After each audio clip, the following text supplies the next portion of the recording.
boa tarde Maranhão, boa tarde São Luís. Está começando agora mais um Vem Comigo, feriado em 1º de maio. Todo mundo em casa, na praia relaxando.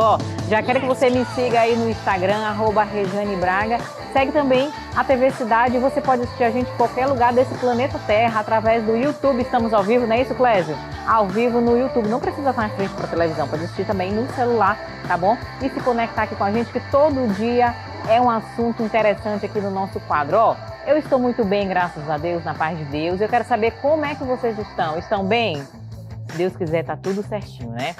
Olha, não desgruda hoje no nosso programa, que o nosso assunto está bem interessante. Clécio, tá feliz hoje, Clécio? Ele tá muito feliz, que ele tá me dizendo aqui. E tu, Paulinho, tá muito feliz? Tá feliz. A gente tá com saúde. Pra televisão não tem feriado não, porque a gente quer entregar o melhor para você de casa. Quero falar para você o seguinte, desde que estreou no streaming a série Bebê Rena, foi ganhando notoriedade pouco a pouco. Hoje, no topo do ranking das séries mais assistidas na plataforma, a atração até aparenta ser inofensiva. Daquelas que você escolhe para assistir após um dia cansativo, sabe? Em busca de apenas algo leve e divertido. Mas se este é o seu pensamento, é melhor se preparar. Bebê Rena é, na verdade, o total oposto. Adaptado à peça teatral Hormônia, de Richard Gere, a minissérie cativou os assinantes da gigante de streaming e deixou todos que terminaram de assistir ela em choque. Eu também fiquei. Comecei a assistir ontem e fiquei em choque, hein? A trama inspirada em eventos reais que aconteceram com o próprio Gere. A história do comediante e escritor Donnie Dunn, que se envolve com Marta, uma pessoa vulnerável que está passando por seus próprios problemas. Esse rápido e distorcido relacionamento acaba arrumando por uma estranha obsessão por parte da mulher, que impacta a vida do Johnny e o força a enfrentar um trauma amplamente profundo. Mas qual é o evento psicológico da série? É sobre isso que vamos falar e conversar hoje com o Dr. Otton Júnior, psicólogo, especialista em relacionamento. Seja bem-vindo, vem pra cá. Vamos falar desse assunto que eu acho que todo mundo em casa já passou por algo parecido, não é verdade? Tudo bem? Seja bem-vindo. Obrigado. Eu falo quase todo mundo porque quase todo mundo tem um relacionamento. Ou todo mundo, né? E aí a gente tem que perceber que momento a gente consegue identificar, tá virando um problema. Boa tarde a todos. Boa tarde. Quando vira o problema? Quando ultrapassa a nossa privacidade e a nossa liberdade. Então, a gente observa na série que a Marta ela tem um comportamento que vai cerceando a liberdade do Danny Dumps. Ela fica ali no bar direto, impedindo ele, inclusive, de trabalhar, de ter ali as suas atividades diárias. Então, trazendo para a vida real, é dessa mesma forma. Então, a gente percebe que está ultrapassando o limite quando a pessoa está cercando muito, está tirando a nossa liberdade, a nossa privacidade. E aí, esses comportamentos eles podem vir de diversas formas.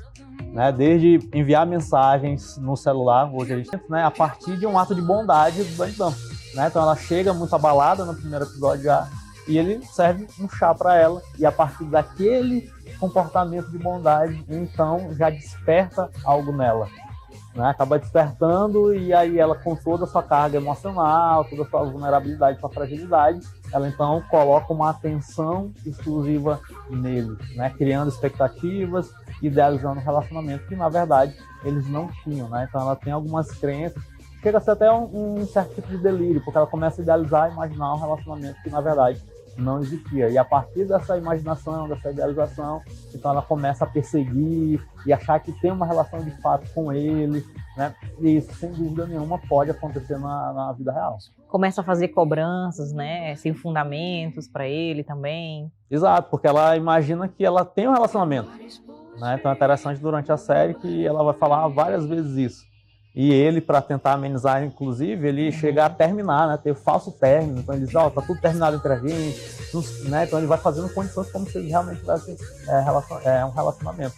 E sim, ela começa a ter comportamento de cobrança, de exigência em relação a ele, para que ele tenha também esse retorno de cuidado, de atenção com ela. Vamos lá, para um relacionamento existir, tem que ser os dois lados, aceitar. Então já começa por aí, Que dica você daria para as mulheres ou para os homens que estão nos assistindo quando perceber que o outro realmente não está interessado? Não adianta forçar também, Não adianta forçar, Não adianta forçar.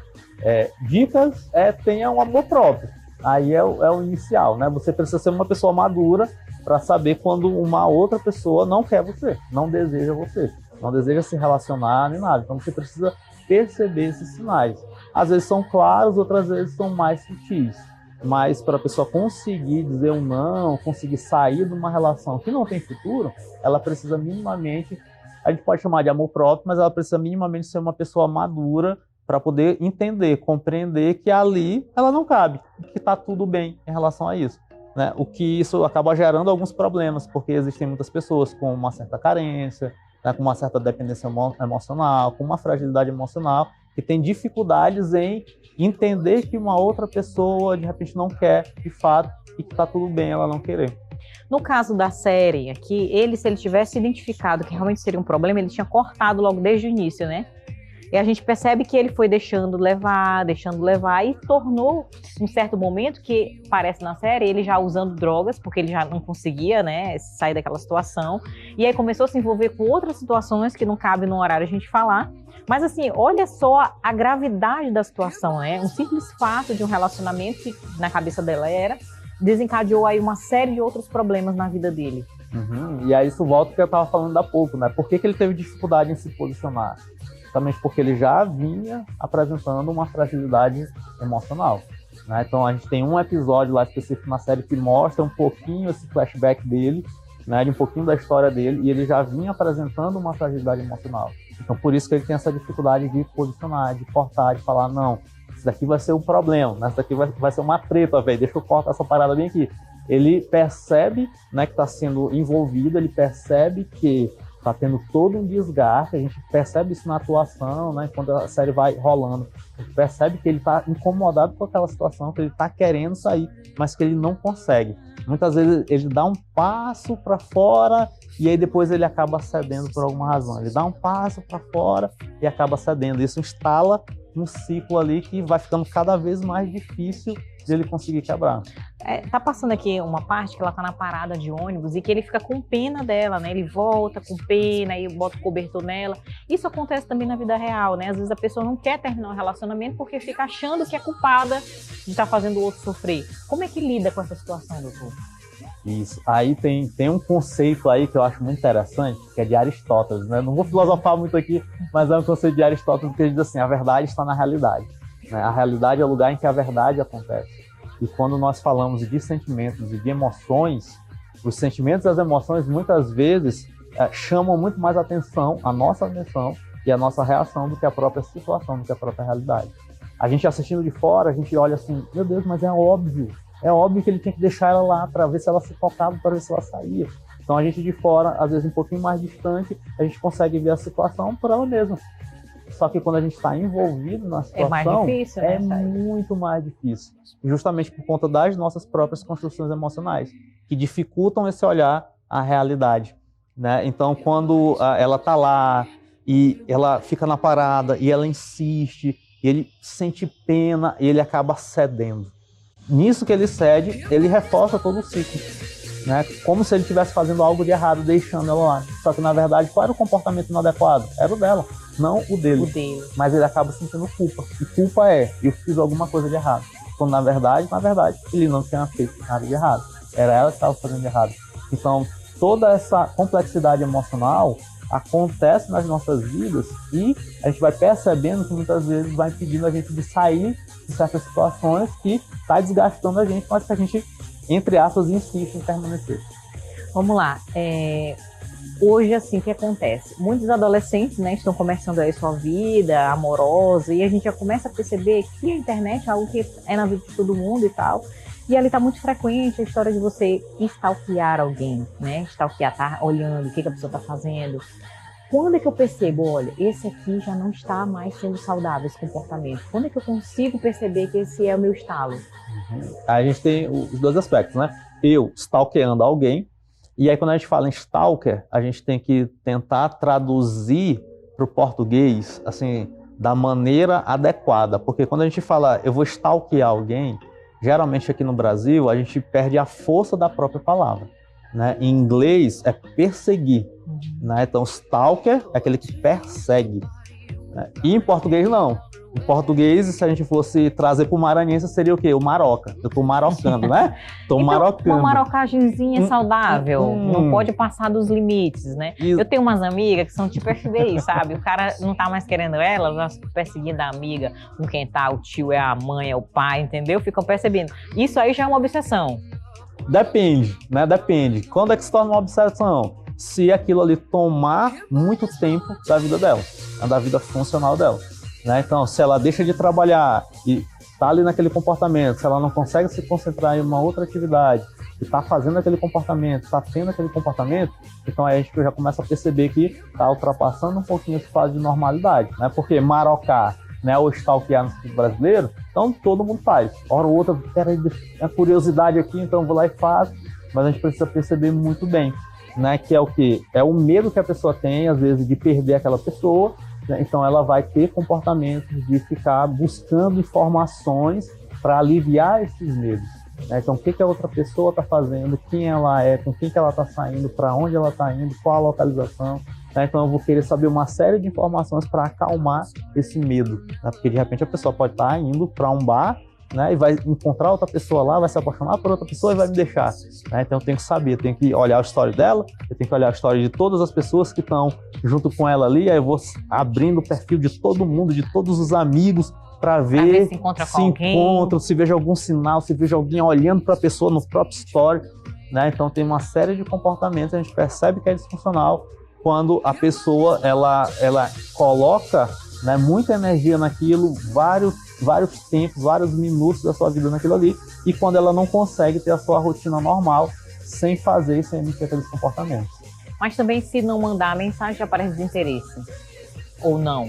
Que tem a história, né? Ontem eu falei com uma amiga minha assim, não vou mandar mensagem pra ele não, eu falando com ela, né? Porque ele vai parecer que eu tô querendo demais. Eu digo, mulher, mas se tu não mandar também vai parecer desinteresse. Aí a gente tem... Já que tu é psicólogo de relacionamento, já dá a dica. A gente tem um grave problema aí, né? Eu chamo muito isso, lá nas minhas redes sociais, eu brinco muito com o pessoal, eu chamo de ética do fica. Né? Então, qual é a ética do fica? As pessoas desejarem, né, um comportamento, uma ética, né, um modo de se relacionar, como se já tivesse um compromisso, mas na verdade é apenas um fica. Né? Então tem essa confusão. Então eu estou ficando com alguém, né? Eu tô tendo esse fica ali com aquela pessoa, não é nada sério, aquele mas eu desejo. Fixo. Pode ser o fica Aí a pessoa fixo. não pode sair sem levar a pessoa, então já é um namoro. Exatamente, tem essa confusão, né? E isso é um sintoma do nosso tempo, né? Então o nosso tempo ele tem essa característica, tá todo mundo querendo se relacionar, mas tá todo mundo perebado, todo mundo traumatizado, e aí na hora que todo mundo com colete de bala furada. Exatamente, aí na hora que começa a se relacionar, então, aí deseja que a pessoa que está ficando, que está conhecendo, deseja que essa pessoa tenha um comportamento como se fosse marido, como se fosse já alguém comprometido, né? Então tem essa dificuldade, tem essa confusão quando está começando esse tipo de relacionamento, né? Então, eu vou mandar mensagem ou não mando?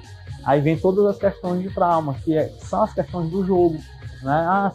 Se eu mandar mensagem, então eu vou sinalizar muito interesse, a pessoa vai perder de interesse, mas se eu não mandar, então ele vai correr atrás de mim. Aí a gente entra numa seara gigantesca de problemas, de confusões acerca dessas interpretações, e que no fundo sinaliza traumas e medo de se relacionar.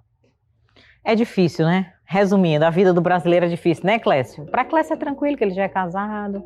Hein, Clécio? A vida do casado é mais fácil ou é mais difícil? Eu não sei. Ótimo.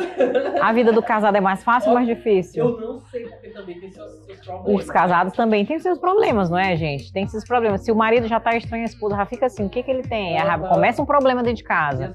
Às vezes não é nadinha, às vezes o cara só quer assistir o futebol dele e a mulher já tretou com ele, principalmente hoje feriado. Às vezes o cara quer descansar um pouquinho mais, né? A mulher às vezes quer fazer o cabelo, a unha, e o cara quer perseguir ela tá onde? Então, eu acho que a gente tem que manter a calma, né? Quando tá casado, quer tá solteiro. Quando tá casado quer tá solteiro, quando tá solteiro quer tá casado, e ninguém entende o brasileiro, é uma loucura, né? E é casado querendo ser solteiro, querendo namorar com 3 ao mesmo tempo. Olha, isso dá confusão, meu povo. E aí o importante nessas relações é as duas pessoas terem um mínimo de maturidade para conseguir se relacionar. né? Porque aí, assim, o status do relacionamento em si não vai trazer a maturidade pro relacionamento, nem uma tranquilidade, né? Ah, não é porque eu sou casado que vai ser mais tranquilo. Não, a tranquilidade, tanto no casamento, como no namoro, como no fica, né? Essa tranquilidade, ela se dá em função da maturidade pessoal. Acho que a primeira pessoa tem que se conhecer, se entender, né? Porque a nossa cabeça já é difícil de lidar. Imagina, 1 milhão de pensamentos, de emoções, aí tu vai te relacionar com outra pessoa que também às vezes está mais complicado. Então é o seguinte, primeiro vamos fazer uma terapia, que é importante, a gente se autoconhecer, para que você tenha um relacionamento com uma outra pessoa, que às vezes a outra pessoa também chega cheia de traumas na tua vida e já complica tudo, né, doutor? Então, eu acho que tem que ter calma aí, né, para você realmente ter aquela tranquilidade de ter a pessoa. E muito simples, gente, se você quer a pessoa, quer e ela te quer e pronto, a gente consegue entender os sinais, não é isso, doutor? Sem dúvida, né, sem dúvida. E aí é importante você perceber aquilo que você, de repente, tem como padrão de comportamento. Aquilo que mais te afeta, né, aquilo que mais te gera dor. Né, se são várias pessoas, se com várias pessoas você se relacionando, então tem o mesmo assunto ali, que acaba afetando, que acaba gerando sofrimento, que acaba gerando uma dor. Então isso é um sinal que você precisa trabalhar esse ponto específico. E o melhor caminho, logicamente, é a psicoterapia, é o autoconhecimento para isso. Né? Diálogo também é importante, né, para o relacionamento. Diálogo é muito importante, só que tem muita gente que tem tabu, né? Não consegue conversar. Não consegue conversar. Por mais que tenha assim, racionalmente, beleza, eu preciso dialogar, né? Mas não consegue, na hora de dialogar, trava. Porque tem esses pensamentos, acha que vai gerar mais confusão e acaba evitando de ter o diálogo. Clécio, vamos fazer outro programa sobre relacionamento, com uma pauta muito boa. Chame o doutor, por favor, tá bom? Quero te agradecer por sua presença aqui nesse feriado. Deixa o teu Instagram pra gente. O Instagram é @OthonJúnior, OTHON. Muito obrigado pela sua participação. Manda um alô aqui pra minha amiga Mariana, que está fazendo aniversário hoje. Mari, beijo seu coração, te amo, viu? Pra você que tá assistindo a gente no feriado, muito obrigada pela sua companhia. Amanhã estou de volta aqui, se Deus quiser, ao vivo. Tchau, tchau, beijão, até amanhã.